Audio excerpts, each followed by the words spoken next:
अस्सलाम वालेकुम वरहमतुल्लाहि वबरकातुहू। स्टूडेंट, आज हम बियोलॉजी क्लास 12 यानी सेकेंड ईयर की बियोलॉजी का चैप्टर नंबर 14 जिसका पहला चैप्टर रिस्पायरेशन के नाम से है उसका इब्तिदा करने जा रहे हैं। तो बहुत ही ज़बरदस्त लेक्चर होने वाला है। तो रिस्पायरेशन जो है आपने पहले बहुत से क्लासेस में पढ़ा है, तो ये चैप्टर इतना ज़्यादा इम्पोर्टेंट नहीं, बस वही चीज़ें डिस्कस की हैं, लेकिन यहाँ थोड़ा तफसील के साथ और वहाँ तो मैं मेन चीज़ें यहाँ पे आपको डिस्कस करना ने जा रहा हूँ। बाकी आप खुद सोचिए कि कैसे करना है। तो मैं जो इम्तिहान पॉइंट ऑफ से जो इम्पोर्टेंट चीज़ें हैं मैं उसको समझाने जा रहा हूँ। तो मैंने पहले से लिख दिए हैं रिस्पायरेशन रिस्पायरेटरी सरफेस हमारे बुक में पहला टॉपिक है। तो रिस्पायरेटरी सरफेस किसे कहते हैं? The area where gases exchange with the environment actually take place is called respiratory surface. अगर स्टूडेंट आप नोट्स भी बनाते हो तो मेरे पीछे आप नोट्स भी बना सकते हो। बहुत ही ज़बरदस्त नोट्स हैं, इम्तिहान पॉइंट ऑफ व्यू से आपको का अच्छी तैयारी हो जाएगी। तो हम रिस्पायरेटरी सरफेस को डिस्कस करने वाले थे। The area where gases exchange with the environment actually take place is called respiratory surface। यानी respiratory surface किसे कहते हैं? वो एरिया यानी हो जगह जहाँ गैसेस एक्सचेंज जो है आकर होता है उसे हम रिस्पायरेटरी सरफेस कहते हैं। प्रॉपर्टी ऑफ रिस्पायरेटरी सरफेस क्या है? रिस्पायरेटरी सरफेस की खसूसियात: इट मस्ट बी परमिएबल, ये परमिएबल होता है। इट मस्ट बी थिन, ये थिन होता है पतला।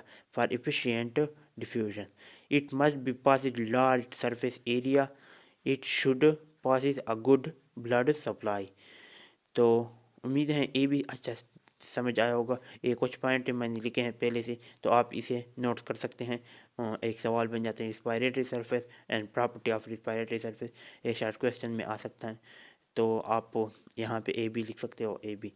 तो रिस्पायरेटरी सिस्टम बनाने की ज़रूरत नहीं है, यानी उसका शक्ल जो है वो बनाने की ज़रूरत नहीं, इसलिए कि आपने पहले बहुत से देखा होगा और अभी भी आपकी बुक में मौजूद है। तो मैं चलता हूँ दूसरे टॉपिक की तरफ। तो दूसरा जो इम्पॉर्टेंट टॉपिक हमारे पास आता है वो है lung volume and capacity.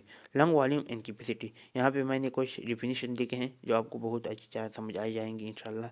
Lung volume the volume of our lung is seated with different phase of respiratory cycle is called lung volume. The average adult human have lung 5 litre lung capacity. The average adult human have about 5 litre lung capacity. आपको ये points भी अच्छी तरह समझ आया होंगे। अब tidal volume किसे कहते हैं? Tidal volume the amount of our inhaled and exhaled in one cycle during quick breathing. यानी टाइडल वॉल्यूम जो है वो इंसानी जिस्म का 500 मिलीलीटर होता है। The amount of our inhaled and exhaled in one cycle during quiet, जब हम एक बार सांस को अंदर ले जाते हैं फिर बाहर ले आते हैं तो इस पे जो वॉल्यूम खर्च होता है उसे टाइडल वॉल्यूम कहते हैं। जिस तरह के ए जितना वॉल्यूम होता है इसे टाइडल वॉल्यूम कहते हैं। अब रिजिडुअल वॉल्यूम की बात करते हैं। The amount of air remaining in lungs after maximum expiration, यानी हो अमाउंट ऑफ एयर जो लंग में बाकी होते हैं जब सांस हम बाहर निकालते हैं, इस तरह करते हैं,